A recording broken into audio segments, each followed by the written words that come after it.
I got his digits. We've been texting back and forth. He's horrible. He's a horrible person. This is going to be real bad. You're saying that like, oh, you're incorrigible, or is he actually horrible? Like he's murdered people? Like, what did he tell me the other day? He said, "Oh God, you like him." I do. I like him a lot. He's horrible. He's terrible. You like him. He's terrible. He's a terrible, horrible person. Like, he's horrible, terrible. But yeah, it sounds like it.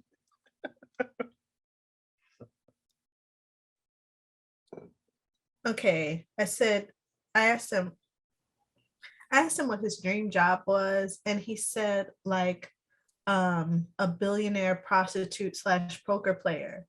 So that's what his dream job would be. So he's a prostitute that garners $1 billion fees, and he plays poker. Like, I'm guessing he's a billionaire. He may have gotten that money from prostitution and or poker, but he is a billionaire who sells his body for money and also plays poker. That would be his dream job. Booked and busy. I'm like, okay, we can all dream. So I asked him, like, what else are you into besides poker and screwing? And he said education, empowerment, health, and fitness. So, and I said, what kind of education? Are you super pro-Black? If so, why? If not, why? And he said, I'm not Black. Then he calls me and explains why he's not Black. And it was along the lines of that conversation that we had in the last episode where we were talking about how race is a construct. There is no such thing as Black and white. Mm-hmm. And so he said all of that, and I'm like, well, I understand where you're coming from, but also Black is the culture that we created as a result of this unique American experience, and I will cling tenaciously to that because it's a point of pride. And because they're always trying to get it. Like, don't give them an end. Yeah. So he's like, why are you harassing me? I'm like, oh my God, I hate you so much. So did y'all smash? Stop talking to him. No, this is like what this happened shut up. This happened last Friday, and we've been texting ever since. So it's been just a few days of texting. So verbally smashing. Stupid. That's what I call talking to anyone. That sounds gross. So how is verbally? It sounds horrible. And it seems like with this cashier.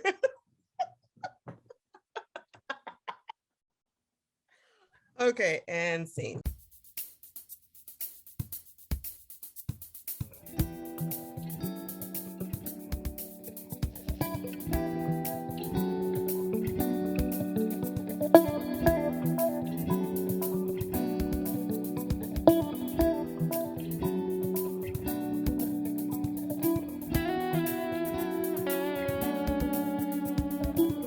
Welcome to Rappin' Atlanta. I'm Nita Sharice. And I'm Nikki. And in this podcast, we have a frank, honest, and open conversation about the FX show Atlanta. We have noticed that there are similar features in each show, and during our discussion, we offer our impressions on what those features are. There's a That's So Atlanta moment in each episode that most clearly and accurately depicts the spirit or quirk that is Atlanta and life in the American South. Dariusisms highlight the special flavor the character Darius brings to the show because he is easily one of the most layered, complex, and compelling characters on television. There always seems to be a mystical element or some strange thing that happens beyond all logical reason and sometimes scientific explanation. We've all experienced those kinds of moments. And finally, the SGR moment is very plainly the moment in each show when shit got real and we are reminded that life is not a game and desperation has the power to motivate any and every possible action. Today we'll be discussing episode 4, The Big Payback, or as I like to refer to it, Long Live Sheniqua. This episode was directed by Hiro Murai and written by Francesca Sloane. When a Black man successfully sues a Tesla exec for reparations, white folks are forced to reckon with their slave-owning past. This episode was everything. I loved it. This episode was everything, but it was also heavy because I mean, we already referenced something about reparations in the previous episode, so obviously that's what's on Ern's mind. I feel like this is yet, another dream episode, because how close are we to this in real life, actually getting reparations? There are a number of bills happening in various different states, but then there's also a House bill on the congressional level, the federal government level. So we'll see if it comes to pass. I was surprised that the anti-lynching law passed. Very surprised. Yeah, I mean, but it had taken so long. So it's like, well, what is the difference now? What pushed it? Because I mean, I'll be honest, I didn't get into the details and follow it, but I know that it was not a new thing that they've been trying to pass. No, for more than 100 years, they've been Isn't trying to pass that wild? law. Yeah, it is wild. Yeah, it's a very simple law, like don't kill somebody just because they're Black, but nope, couldn't get that to pass. What if? I mean, do we really want that? It's just so economical and concise. It's showing, not telling. But you know what? I had a feeling that it would pass, not because of anything else, but the number of movies that have come out recently, and they were all on Hulu, so easily accessible. So Billie Holiday's biopic, Mamie Till's story, on the fact that it was on ABC, the Disney Channel, which broadcasts all white people everywhere, just a series of all of those just movies them. together. That's what it's for. I'm sorry, that's what that channel is for. Let's admit it. Yeah, but all of those movies coming out during this past legislative session and season, I felt like it would be positive. And it's crazy, but that just goes to show you how valuable entertainment is. As somebody who was a political science major, and who has worked in politics, trying to impact change in that way. And I still do, but I know that any message that I've written as a form of entertainment has probably had a farther reach. Every article I've written that has an entertainment slant, has had a farther reach. It's just like what's that thing called? The Sistine Chapel. Mm-hmm. So the Sistine Chapel is pretty much a billboard for Christianity. So it was designed by artists in a time where people could not read. So they that was commissioned. Those walls were commissioned. That ceiling was commissioned to be painted to reach lay people and to entertain them and to tell them, pass them on a secret message. Because people, God forbid, people just learn just because. You need to be entertained while learning. Right. That's what I was going to say. So it's not just America. People have always been dumb. They've always been. No, it's just people. Yeah. And yeah, especially like in Europe, that's what's been most impactful, so art in museums means something. Art on television matters. Art in the form of music matters, because that's going to reach more people and that's going to persuade more things. They said that what's that dude, was the guy Dennis Haysbert, when he played the president on 24, that's what actually led the way to Barack Obama becoming the first Black president. Yeah, because people got used to seeing that idea, and they were like, okay, I'm not. We like that, but just a little bit more cream in there. There it is. There we go. It's like they adjusted their television set. So for real life, let's turn it up. There we go. Good. All right, Coffee Mate Press. Let's get off there. I read that. Yeah. Isn't that so? So I was very happy to see but it's just how things work. So like, if you really want change to happen, get into entertainment, and there's so many. Okay, I'm just gonna withhold because my mind just went on 5 different tangents, none of them positive. So you want to save it for negative tangent part of the show? I'm playing around with transition, so we can totally do that. But I want to go back to something that you just said a couple seconds ago, about entertainment having value, and it just makes me think about our trajectory, like Black people's trajectory in this country, where, Mhm. you know, we're the lowest on the totem pole, but if you can entertain, it's like that bumps up your value. You can like almost not be white. Like the guy talked about Yeah. in the very first episode. Yeah, him. Like he talked about, like, you know, they were always white. Like we are all very familiar with that phenomenon that happens when a beloved character, not character, a beloved public figure in our community, we've known about them, we've consumed their art for years, but then they get noticed by the white, Mhm. and then they transcend. Like whenever somebody says crossing over, it's that really is just saying now white people know about you. So now you're on a bigger stage. And if you keep it up, Will Smith, you're not even looked at as Black anymore, which is the only reason why you asked Yeah. people, one of the only reasons why you can stay at the Oscars after doing what you did. That and you didn't slap a white man, but that's another thing. We will retire that subject. but Yeah. but like, so that point, the point at which Black celebrities become like just American, or just like it should be, you usually have a talent, and it's usually you're entertaining. Like it's usually something where it's like you're making a lot of money for this ball club, whether it's football or basketball or whatever it is. There's got to be a thing that then gives you value.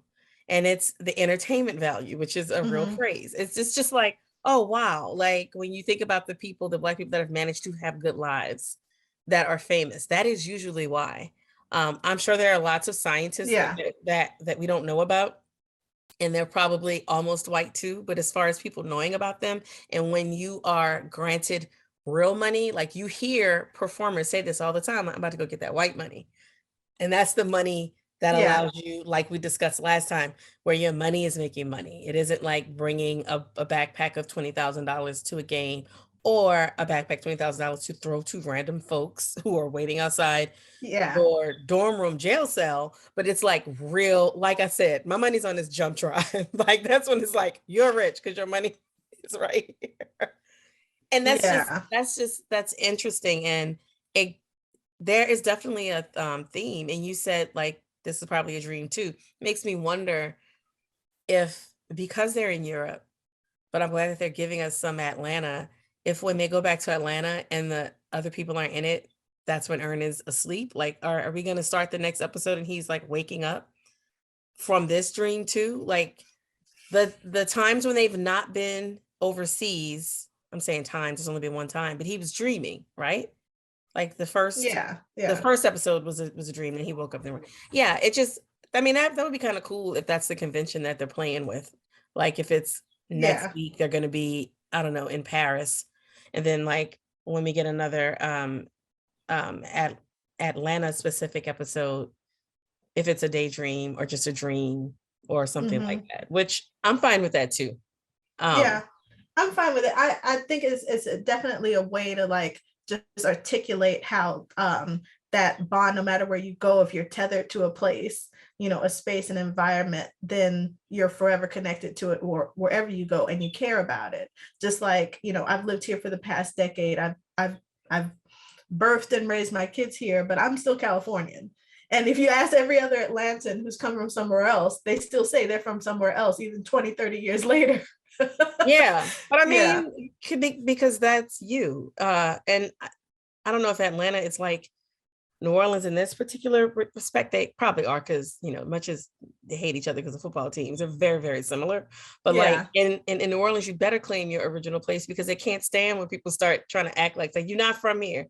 Always rep your original city. Like they will say, you're a transplant. People down here claim their original, because original New Orleanians lose their minds if you dare say, I'm from here because I've been here for 10 years. No, you still from that other place. We just let you live here. So, like, they're so serious. They're like, you must identify as a transplant or there will be repercussions. They're so serious. But it's it's still ridiculous though, because the transplants do indeed have an effect on the environment in which they dwell. You know, there Mhm. it's a stew. It's a stew. Anyway, okay, so jump into this episode. I love the progression that they show with Marshall Johnson, this character, he is so oblivious. He's living in this world. He is blissfully unaware of anything outside of his reality. I thought this was so smart. He's standing in a coffee shop, ignoring the world around him. He stole the cookies. Did he mean to? No. But did he enjoy the benefits of that theft anyway? Yes, he did, and with a smile. And that is the entire episode. Yeah. You can really just thank you for listening to Rappin Atlanta. And that's why he has to pay it back. Prime Vice Studios. Like, that's it. Not to say anything else. Yes. Yeah. I love that. I loved how they told that little story at the opening sequence, because that says it all. While this dude in the elevator talking about it's not fair. No, it's not fair how you've been benefiting off of this crime for centuries, blissfully unaware of the pain that it's caused, but still smiling all the way to the bank, you know, as you've continued to build your life off of the investment of our blood. Like, yeah. Okay, so he goes to his estranged. Yeah, well, go ahead. Well, I was gonna say, you said that he's ignoring the world around him. When it first came on, I looked up because I recognized the intro to a podcast that I listened to, the Radio Lab podcast. And did you listen to what they were discussing?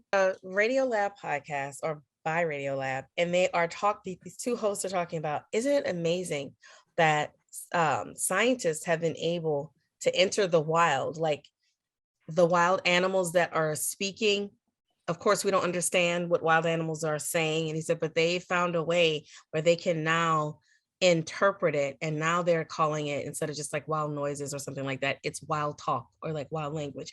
And then the guy was like, it's like, now we can now step into this cool space and see what they're talking about. And while that's happening, because he has his AirPod on, which yeah, he's blissfully unaware, but that is totally me out in the wild all the time. I'm like, yes, like I have a podcast on. I was like, oh no, I'm identifying with this white man, whatever. So while that's happening, there's a Black man at the counter having like a very animated, loud conversation.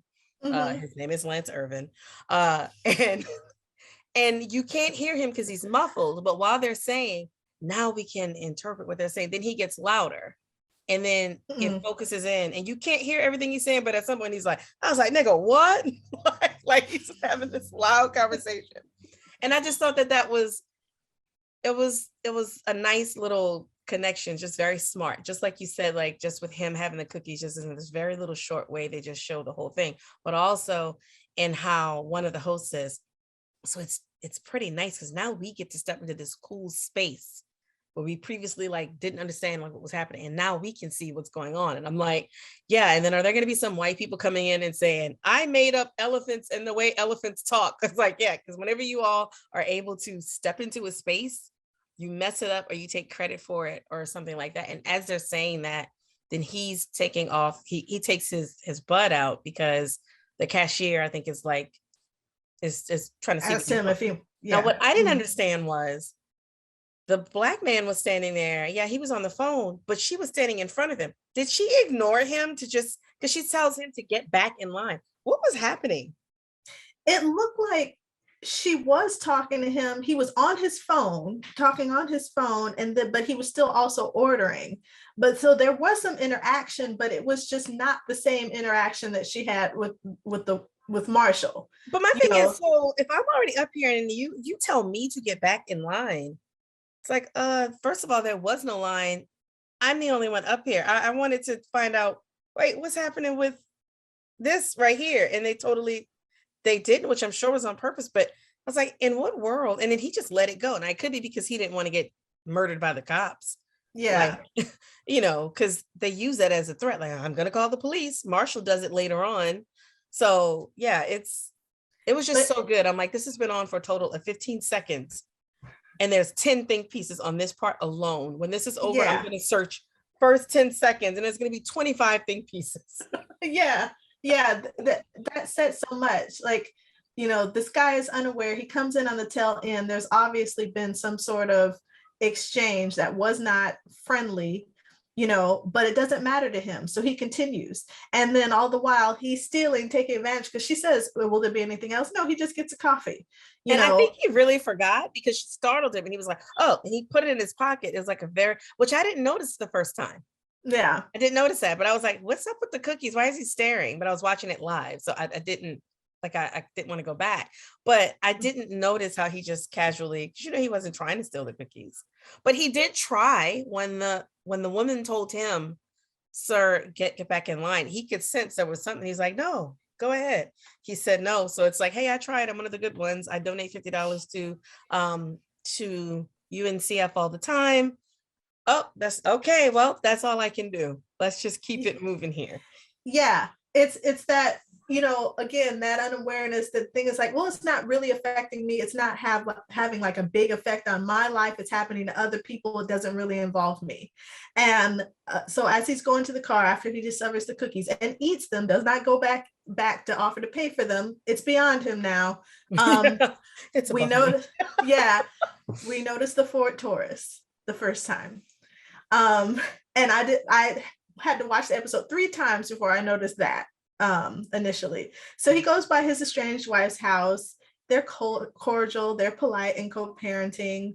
There's a hope that they might get back together. He hears the news story. He tunes in, he's listening to it, actively listening to it. But again, it's happening to other people, other involvement doesn't concern him. Plus, he and his wife might be getting back together.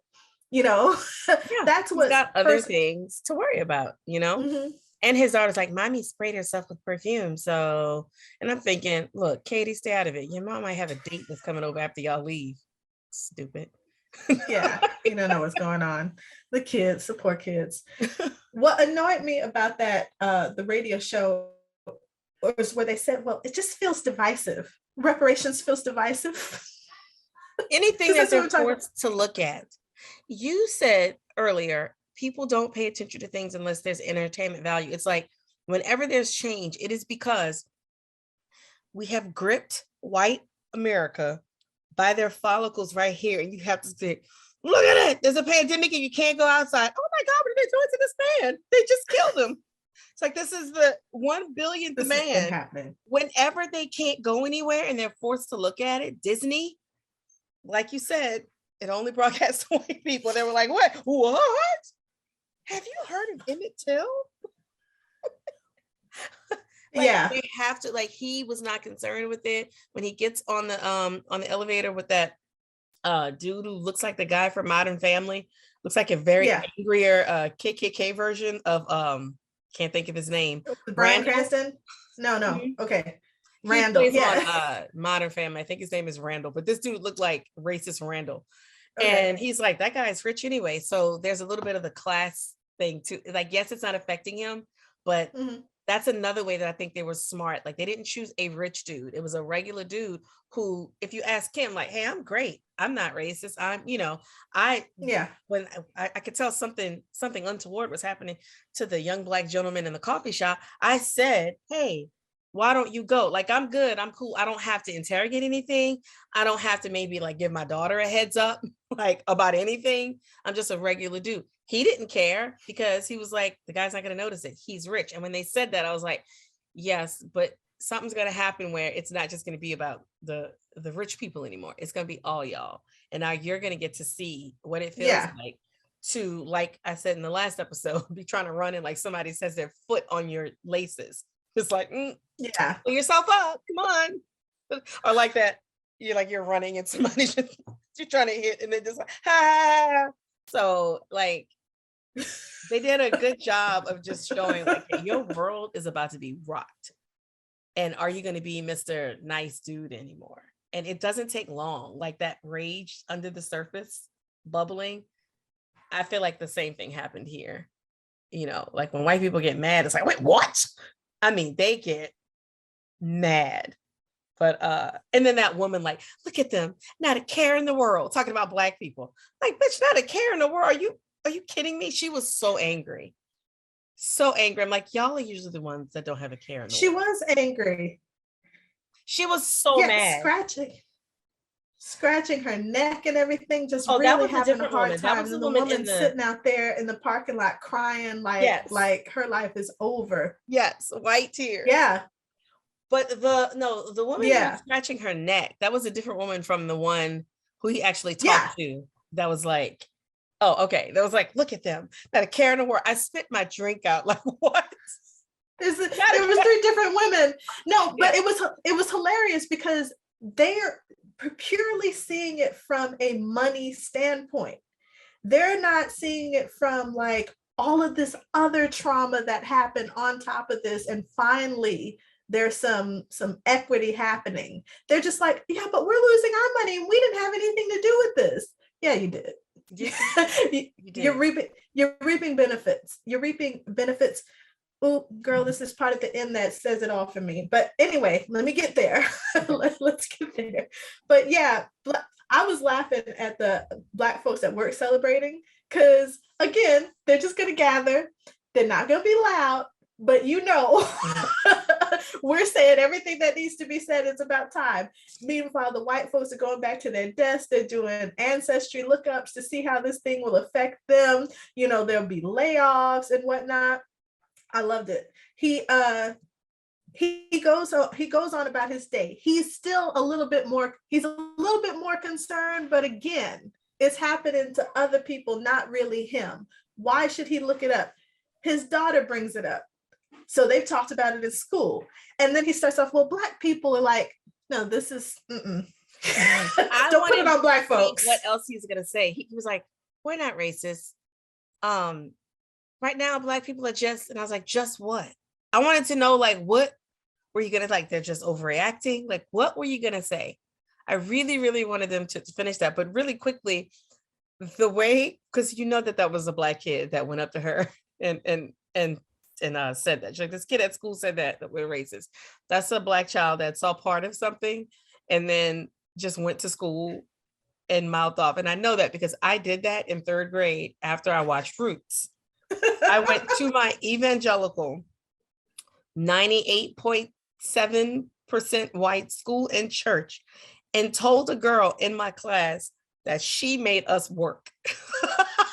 I just walked in and was like, you made us work. And she was like, huh? And I was like, all y'all just had us working and you were mean and you beat us up. And you, I don't think I said split up families, but whatever little way I said it, that's what I was talking about. And I didn't clear this with anybody. I asked my parents no questions because when I was younger, I'd be like, I would come up with what a thing was and would never get it vetted. I was just like, this is what it is. I don't know where that confidence came. I never said, hey, mom, unless it was something where I'm like, I have no frame of reference, but I'm like, I saw it on the TV show and my dad never stopped to say like, this is about a long time ago. I looked at it as all the other shows that come on are happening right now. So is this one, because it made me afraid that my grandfather was going to get in trouble for being married to my grandmother because she's super fair. I was terrified for him. I just knew like, you're going to jail. And then I was like, why are they just flaunting this? They're just out in the open, just living in their house, not trying to hide. What is wrong with them? So there was that. And then there was me going to school and pointing in this little white girl's face saying, y'all made us work.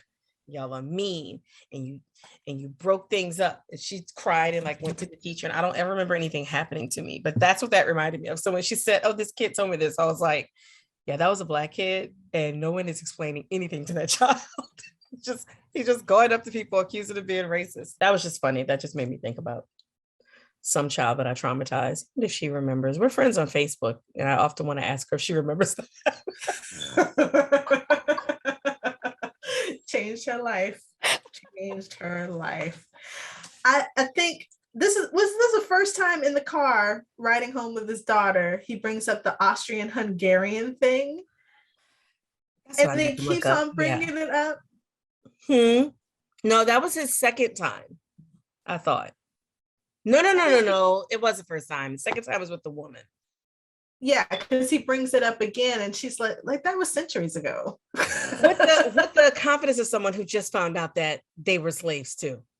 It did not take her long, just totally just dig in, just like last week when what you were talking about with the mob, where it was like, you know, it doesn't take long. It's like, oh, we're going to put on like anger and oppression. Like they want to be oppressed so bad. Like her whole attitude changed to like, personally, I don't think that they were hard enough on him. Like, look at this bitch. Just immediately, you know, like, so no one knew that you were Jewish. And she's like, it's time for the world to know. Like, oh, so now you're proud.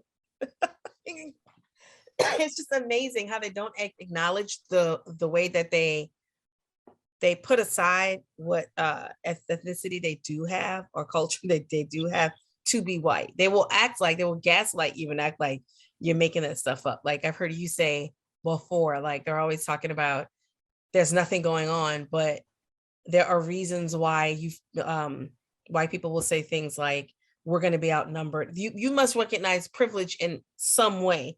You're not going to give it up. You pretend that it doesn't exist, but you do everything you can to fiercely defend it. And now you're embracing, like, why was it a secret? And to just watch all these white people grasping for some sort of non-whiteness it was hilarious and infuriating. Yes, even when he goes back to the wife, she's now owning her Peruvian heritage. There's no hope of them getting back together again. She doesn't need her finances messed up. And then she wouldn't even give him the lamp that he asked for. She put it out in the trash. Put it in the trash. I saw that the third time. I was like, wait, that's the lamp. Like, homeboy should have, when he saw that, he should have known. Because she still could have given it to him. Yeah, she still could have given it to him, but in separate plates. She was sending a message. No, she got as separated from him as possible, even changing the color of her emoji. This bitch went into setting immediately.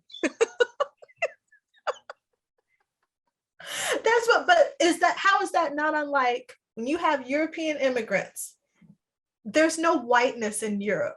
There's still the tribal groups, the tribal ethnicities of Europe are still there, but there's whiteness when they come over here to America, and they do everything in their power to absorb, embrace, inherit, embody that. And it was so interesting to see the reverse. Like, this white supremacy thing ain't working out no more. 100% Nordic. How the fuck is that possible?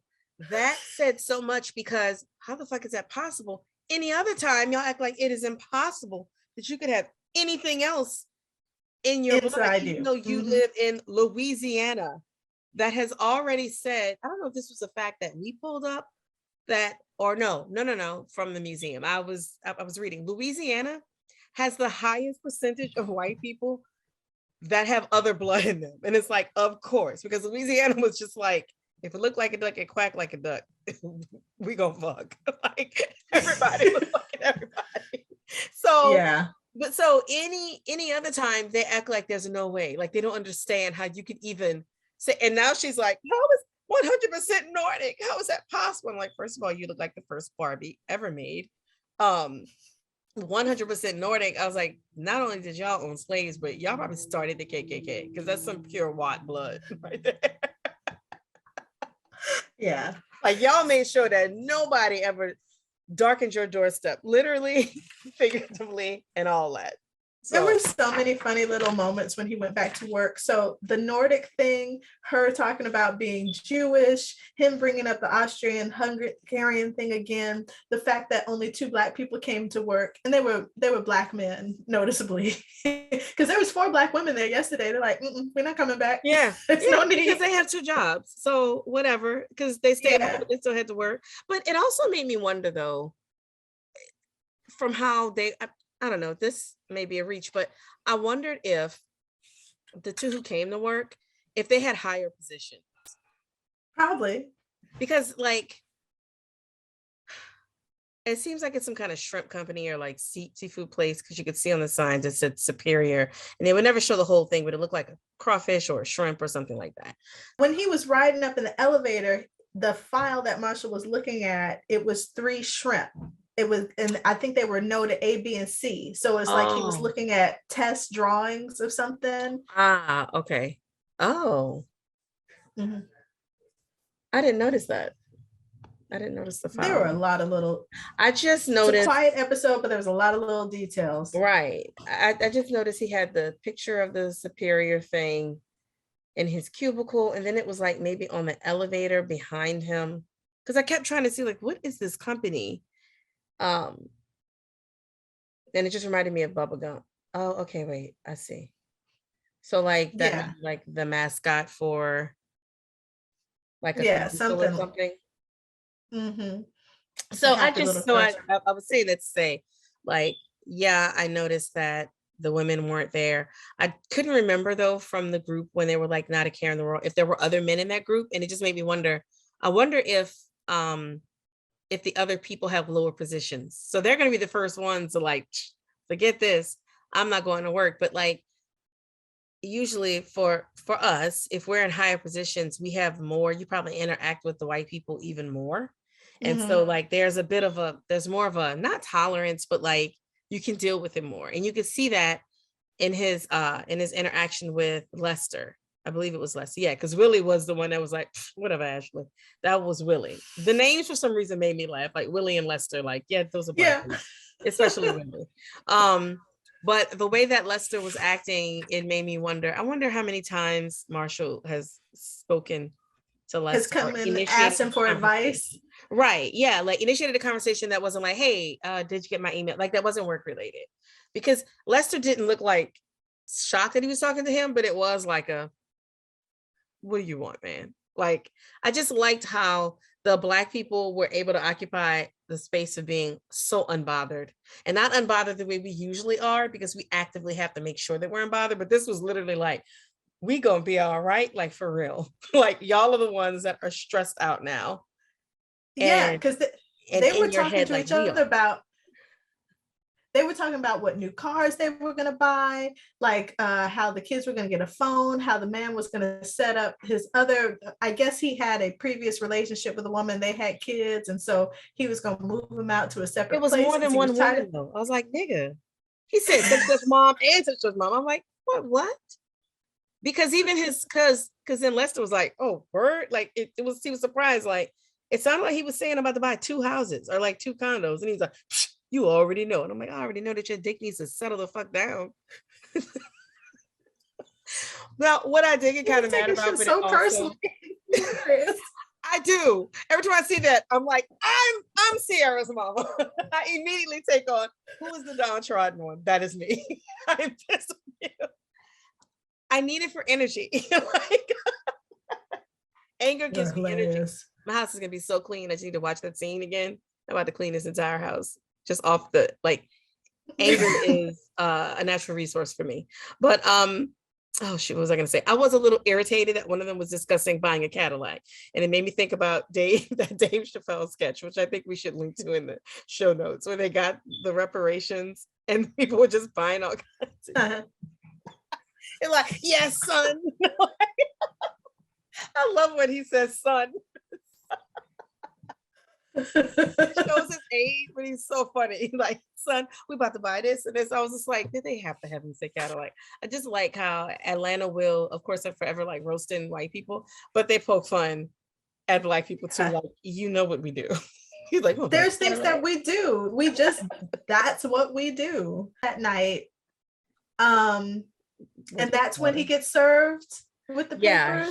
He's at home with his daughter. They're having dinner. Mm-hmm. And but 2 times his phone rang from an unknown number and he ignored it. Yeah. And he all this time he's being followed by the Ford Taurus. Mm-hmm. And then finally, and all the while this Tesla lawsuit is getting closer and closer and closer to him until it shows up right on his front door. I love that progression. The guy who serves him the papers, he's there, and then Sheniqua is there. And yeah, she's like, I'm Sheniqua Johnson of the St. Louis Johnsons. Yes, I was just like, watching that. I was irritated. I'm like, okay, Sheniqua. But then I said, no, she's acting like a white person. She just came on in like, I have claim to this. I have claim to whatever I want. Just the confidence, because I was a little scared for her, even though Marshall is not that white person that was going to be like, I'm going to institute the stay in your ground. I mean, Marshall doesn't have a gun. Like he's already like listening to NPR adjacent podcasts and things like that. It just continues with the liberals are the worst. Oh, it's on the scene with the black people. There is a younger black guy. Like actually, Willie and Lester aren't even in the group. These are like other people. There's a younger black guy who for sure is probably in a lower position. And he ain't coming. Like, he looks like, man, I've been wanting to not come to work since my first day. Like, because it's women, and then it's this little like younger guy that looks like, like first job, either out of high school or like right out of college. He's got his little collared shirt on. And he for sure, like Lester and Willie have attained higher positions, and the women probably lower because women and black. So they're probably more like admin assistants, where you don't feel like you have a claim to, I need to make sure that I'm there because my big account that I snagged is going to have such and such. It's like, whatever, they can answer their own phones and send their own email and go get their own coffee. It's like the unimportant but important things, because they are high-fiving, and this looks like this is the admin pool and he's the male dude. Yeah, so Sheniqua shows up on his door and I thought she on his doorstep. I did. Well, yeah, well, you were saying that he's not the type to do stand your ground, but he is the type to weaponize the police, because that's his first threat. I'm going to call the police. And she's like, I've already called them, She said, I've already been there or something. I was already over there. I was like, why? Like, what did she do with that?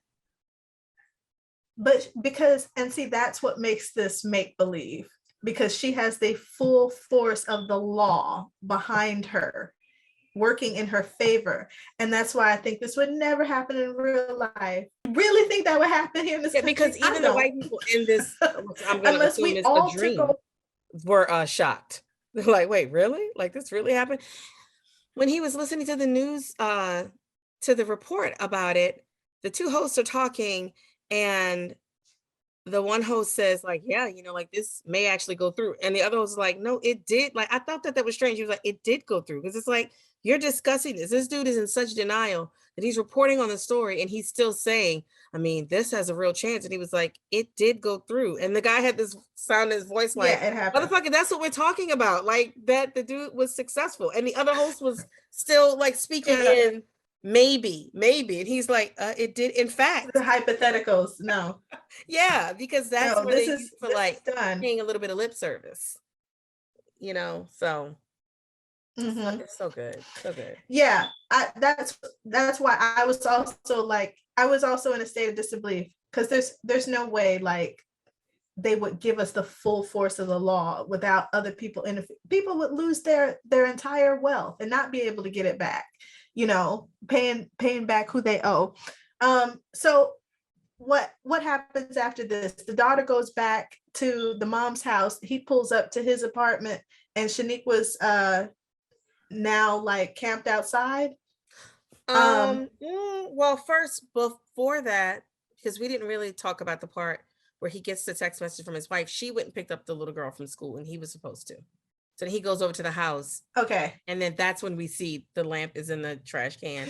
And is it my, like, I have to go to that part and snap a picture. Is it my imagination, or does she look more brown or more something?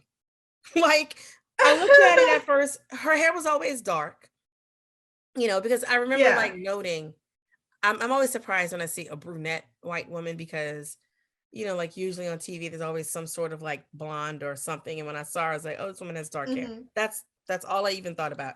Then she said the Peruvian thing, and she had like a kind of brownish cardigan on, but I swear to God that when he went back, it looked like more earth tones, and she just looked more like, if you looked at her, you would think, oh, she's not just white. And to me, she didn't look like that before. I could be projecting, I don't know, but I was just like, does she look a little bit more like golden, or like brown? Like maybe not her actual skin, but she was just like this. And like her hair seemed like it was swooped more like 1996 when everybody was swooping. Like there's not a highlight or anything. And before, of course, her hair was still dark, but it seemed more like tousled, like how mine is, like kind of out of her face. And this time, I swear to God, it was more like she put edge control on the front of it, like swooped it.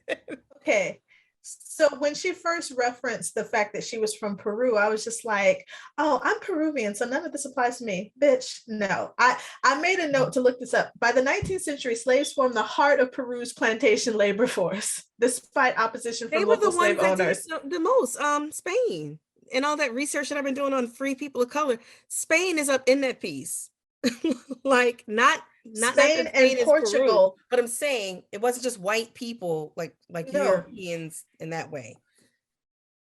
But Spain and Portugal were primarily responsible for the way that the slave trade was happening in South America. Peru's in South America. So there was slavery all up and through there. And then there's still like extreme forms of colorism and social, what is it? The social caste system it's like hyperbolic.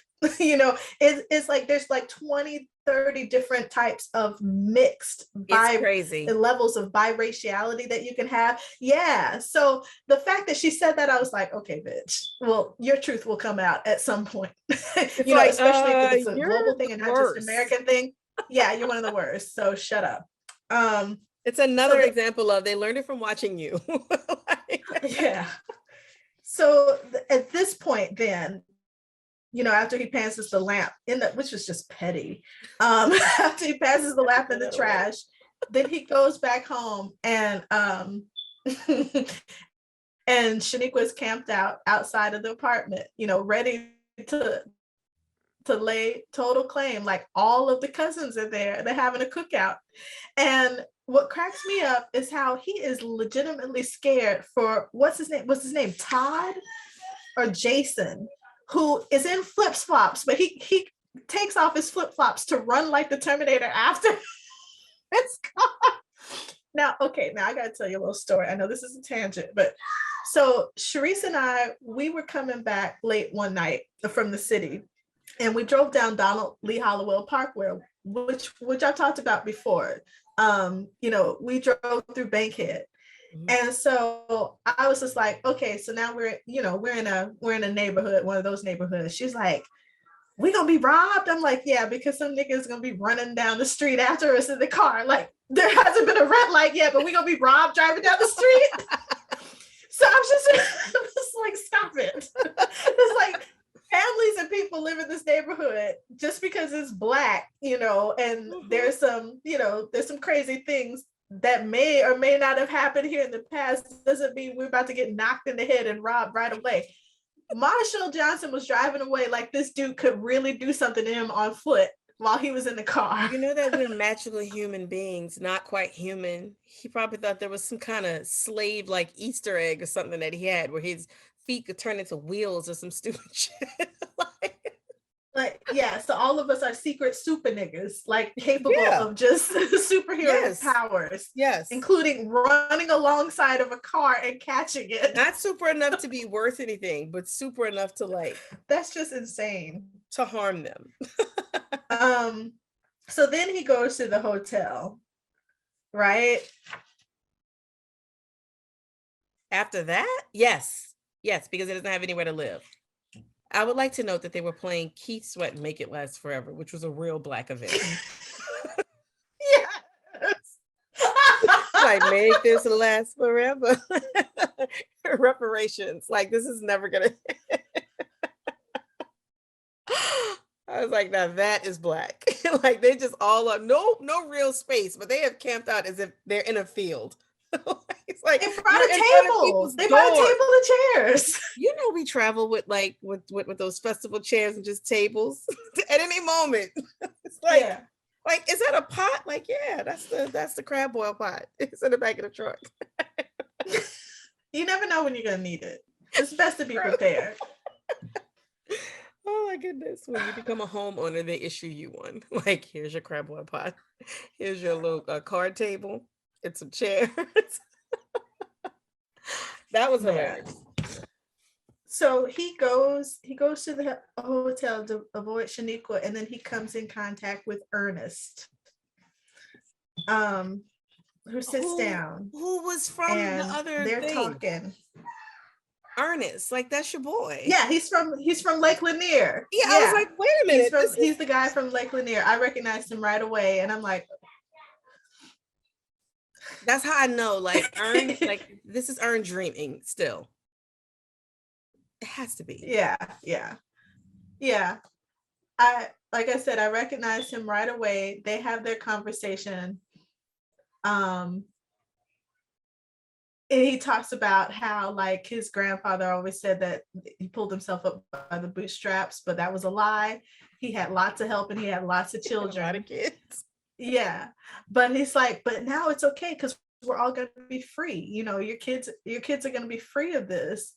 And in a way, he's right. You know, like, own up to it and face it. And then you could be done with it. And then we can all go on and live our lives. But you're going to pay what you owe. You know, you need to pay what you owe. I guess like everything you've done. It was actually satisfying when Ernest went out to the pool. I knew something was going to happen because I was just like, okay, this shot tells me that I need to be paying attention. They keep showing him outside the window. Yes. You know, something is going to happen. Yeah. And he died in the water. Because did he die in Lake Lanier? This dude his name. Why is he named after Ern? I don't know. So weird. Something. It's something to that. Because, yeah, I noticed that right away. His name is Ern. Like, yeah. You know. And I did not realize that. I noticed that it was him. But the name, yeah. I don't think I noticed that till the second time. I was like, wait a minute. Because, you know, they don't always say Ern. Like, you know, like Ern is with people who know him. So you don't overuse somebody's name.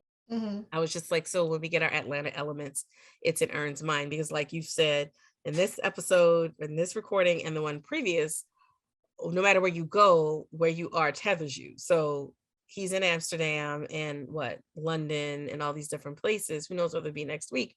But he's still, I feel like he's thinking about what things, like he's thinking about home, but then he's also juxtaposing that with, like we said before, he's in the crotch of the grandpappy of racism, like, yeah, where all this shit started. Like that center clause is like when you're studying something and you'll see like this was the very first bike and it looks like a bike, but there's something like weirdly like ancient, like it's a precursor. So he is in like the precursor to racism, because that center clause is super creepy and looks old. But if you put it next to Sambo, it's the same thing.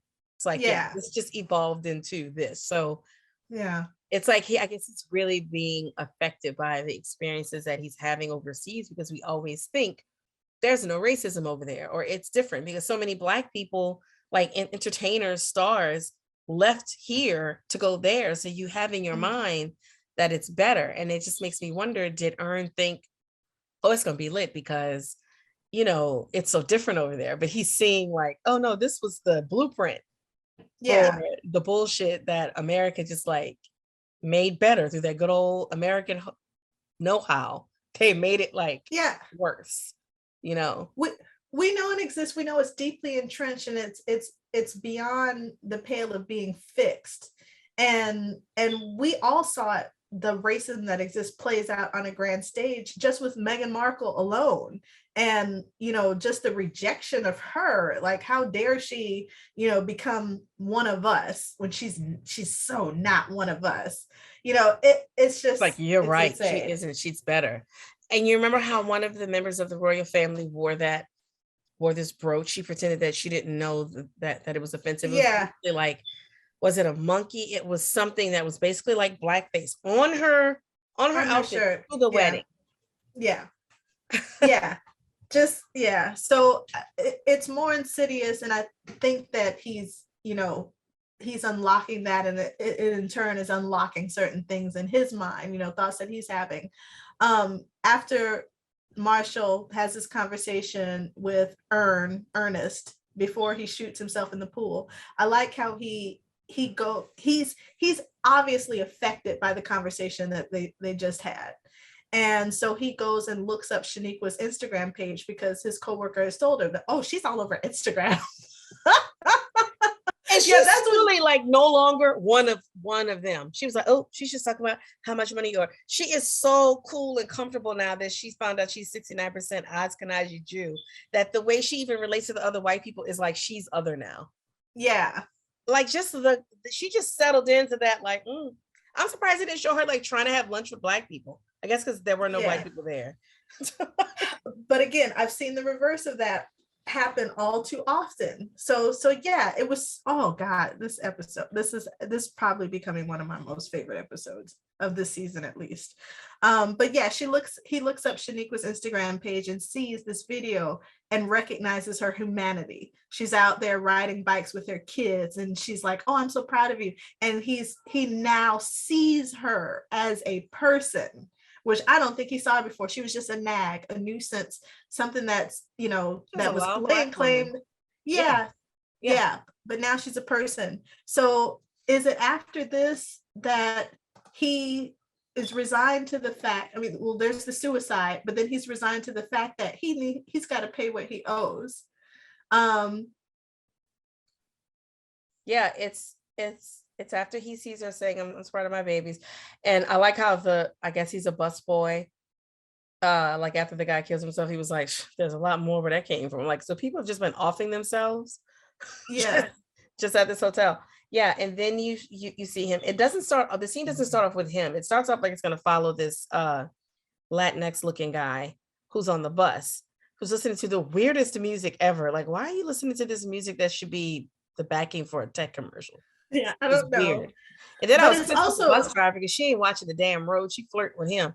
Like, bitch, you got people's lives in your hands. Watch the road. I've never seen a city bus driven by a white person. Oh, she was white? She wasn't. If you look at it, she was blonde. Yeah, but I thought she was also Spanish. No, she might have been ethnic and like. But anyway, I've never seen that before. Usually the bus drivers are black or, Well, she probably did because they're having to take on these menial type jobs now. Yeah. And you never know. It could be maybe he hasn't quit his job. It could be in addition to. Yeah. So because he goes back, he's working at this restaurant. He has to go back at the end and say who he's paying restitution for.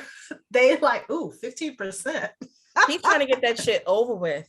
Yeah. But also I saw that I thought, wouldn't it be interesting if in this world, the new liberal humble brag is the percentage that you're giving for reparations to show that you're a good person? Because it was kind of like that, like it seems like probably you only need to give 10 or like that, maybe that's the minimum or maybe that's the maximum. I also thought that it was interesting that because he makes it a point to say, at least they're not garnishing tips. Well, I worked in a restaurant for years. The real money that you make is in tips. Servers make $2 and I think they got a raise to $22.25 an hour because it was $2.13 an hour for years. And that's based in racism too, like that whole thing. Like used to be like, why is this okay that these people are making this much and no one? Because they make the most in tips. I wouldn't be surprised if he still works at his regular job, because if you're like all servers know you make your money Thursday to Sunday. Like there were servers who didn't even bother, like they didn't do lunch rushes and Monday, Tuesday, Wednesday, Thursday to Sunday. I've seen it. They make bank. That is where their money is, especially if you're a good server. This is someone who has held on a professional job and like knows how to be, like he has some sense. So he's probably not a server that sucks. So he's probably making his tips because the more educated you are, if you're taking a lower job, you just do it in a more excellent way than like somebody that's trying to like save money for their first car, like a teenager. Like people like to hire those kind of folks. I would not be surprised, like you're pointing out that this woman is who's driving the bus. I wouldn't be surprised if all the white folks that you see that are doing this, it's an additional job. So it's like, this is my reparations job, because many of us have two jobs, exactly, or three. Well, I noticed that, and then I also noticed how most of the diners in the restaurant were Black. There are few non-Black folks, might have also been people of color, but another race or whatever that somehow wasn't directly affected and having to pay back the slave trade, but now they're enjoying life and they're being waited on hand and foot by these white people. And that was a very sweet ending. Was awesome. Yeah. It was very sweet ending. Yes, I enjoyed this show. Is this gonna happen without a war? No. Yeah, there's like, I was like, this is real sweet, but like they'd be killing folks. Yeah. Like we would have to have a war. I mean, like you mentioned that that what switched him over was seeing her humanity. I think also he loves his kid. And when he said your child would be free from this, I think it's all about just his daughter too. Like not having to deal with this. Like he looked at the video of her, she's talking about her kids. And and I agree that it made him look at her like a human, because they don't look at us as human. It's why they're always like pleasantly surprised, like, oh, you care about your kids. It's like, we're not dogs. Even dogs care about their damn kids, but they don't see us as quite totally human. They just don't. And it's ingrained in them, like in their DNA. Like if they come across a Black person that has the same traits and qualities as them, then you're like an exceptional Black or something. And it's like, no, really, I'm a person just like you. So I think it was twofold, seeing her with her kids and then thinking about his own and how distressed his kid was, because they don't talk to their kids about anything. Because she was legit worried, like, are we racist? And they don't have to discuss it. And she obviously doesn't know what slave means either, because he was like, do we have slaves? She's like, Mr. Perez. It's like, I pay Mr. Pedro, yeah. Yeah. But it's amazing how, like, okay, now you're noticing things, like stepping into the wild. Like, did you see how he looked at those people? Like he's listening to the report. I don't know at which point this happened, but he's driving past like a BP, and it's just like two Black people like laughing, but it's like he's noticing, oh, Black people. Yeah. Like, yeah, they're all around you, living life, not strangling you. My That's So Atlanta was the front porch cookout.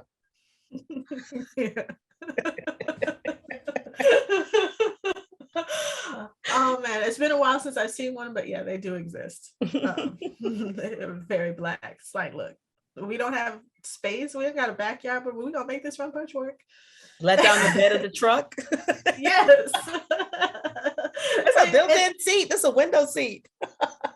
Yeah, it is tailgating, except it is the equivalent of tailgating. My That's So Atlanta was, so at the beginning of the episode they show a family picture, and it's a Zoo Atlanta. She's got on a Zoo Atlanta t-shirt and her face is painted like a panda. Yeah, so I was just like, yep, that's Atlanta. And then also the radio personalities riffing about, oh, I'm gonna get my apologies. It's like, I know somebody owe me 50 million right now. That is exactly how we would talk about this, because that's how we talk about everything. Yes. Mystical element for me was Ernest making another appearance, schooling somebody on the history of racism, white supremacy. Yeah. All that kind of stuff. Yeah, I had the same thing. Our SGRs were slightly different, I'm guessing. Yeah. So mine is when E commits suicide. Just how shocking, like you said, from the shot, we knew something was about to happen, but I don't think that I was expecting that. It just jarring. I mean, whenever someone just blows their brains out quietly, it's always a little shocking. It should be shocking. It should be. Yeah.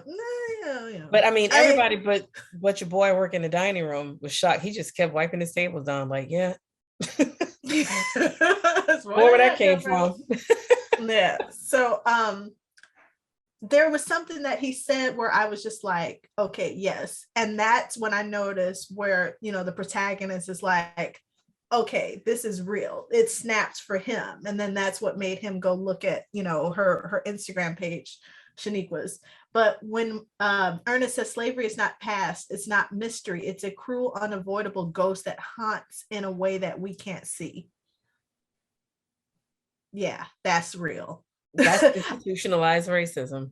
Who wrote that? Was that for Francesca Sloane wrote that? Yes, honey. Yes. Kudos, hats off to you. I could not have done a better job in encapsulating. Awesome.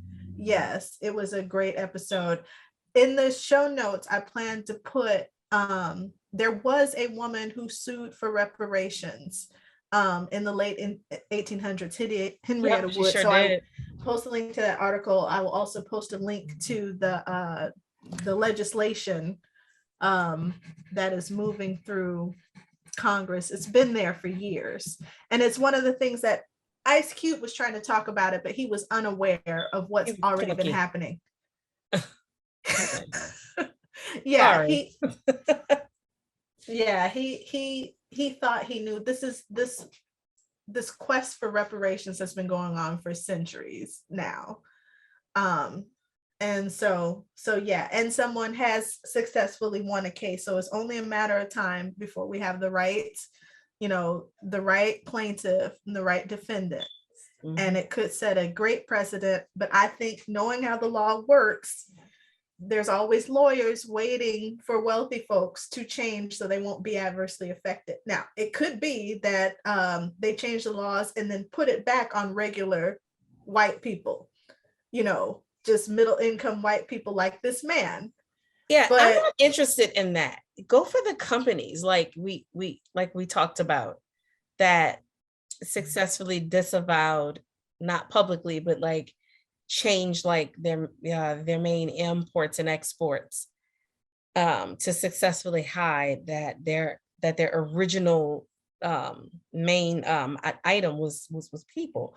Like, I want it from the companies, because some of these regular white people, they don't have it. They don't. Yeah, but they still need to pay too, because again, his ancestors did own somebody else. And true. whether they owned one or two slaves or several hundred, like some of these big families did, they still need to pay, because they were getting free labor. They were setting themselves and their offspring up for a success that we've not had a chance to enjoy in the same way at all. Mm-hmm. So, and I liked how Ernest laid that out. Just like he said, I forget the exact words, but he was like, so your wife's gonna leave you. Mm-hmm. It's just gonna be her with her daughter. She's gonna have to start from the beginning. He was basically like describing our situation. There's nothing that we have ever been able to draw from, like we've never been able to have, like our ancestors were not able to leave us anything for us to mismanage or not, but there was never a thing to pass on that you could rely on, because everything was taken from us. It was against the law for us to be literate, which is like step number one in trying to earn anything. Mm-hmm. Any time we were able to get some sort of gain, it was taken back. Yes, you can vote, but you have to pass this literacy test, or you have to own property, or you have to, just like all of these things that literacy really does pave the way for. And we're talking about light work here, because let's not talk about the bank, the one bank that existed for all emancipated people. And then it was federally protected. So at one point, it would be the equivalent to billions and billions of deposits per day, all Black owned. But then rich people came in, changed the laws, and pretty much emptied out all those banks. So for the longest time, why was your Black grandmother keeping her money in the freezer or in a mattress? Because she could not trust the only bank that she was allowed to use because of that fuckery.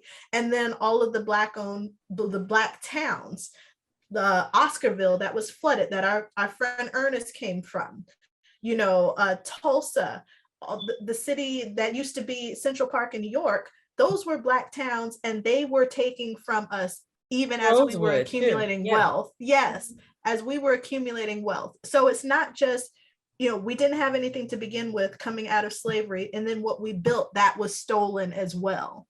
Things were denied. So yeah, somebody needs to pay what they owe. Yeah. All of them. Yeah, you're right. The redlining, like there's always another way to, like, okay, you got this, we're gonna do this, and you raise the flag about it, and they're like, what are you talking about? It's just like they're just able to like play both sides and just play dumb. And oh man, I'm glad that they showed this type of person, a liberal, because they are the worst. Because that's what kept this from being, like, we know that it's not going to happen. There were little indicators that showed, like, yeah, this is a dream. And I was happy that he did it that way, and or that Francesca, whoever's idea it was, I'm glad that they decided to go this way and not like a fantastical type revenge thing that might be kind of satisfying, but it's like that's not gonna No, that's not gonna happen. happen. It's like white people like roaming the street just like slashing folks' necks. It was very subtle, and it was done using things that are familiar, you know, laws and like things being garnished from your check. So I think it does two things. Like, yeah, this is gonna happen without a fight, but it also makes it look doable. Like, oh, okay. If you're willing to understand why this needs to happen, this doesn't have to devolve into a civil war situation. Just pay what you owe, because you've been benefiting off of it all this time. And so what? You mad at your ancestors, be mad at them, but pay a nigga now. Yeah, this was excellent. Thank you for watching. Rappin' Atlanta is recorded and produced by Nita Sharice and Nikki Ebro. Our theme music is Joy Clark's Galaxy Groove, performed by Joy Clark. Discover more about this talented artist at joyclarkmusic.com. Rappin' Atlanta's artwork is created by Prime Vice Studios. Learn more about this intellectual property development agency at primevice.com. You can find us on your favorite podcast player as well as YouTube. Don't forget to rate, comment, subscribe, and follow Rappin' Atlanta on Twitter and Instagram at Rappin' Atlanta.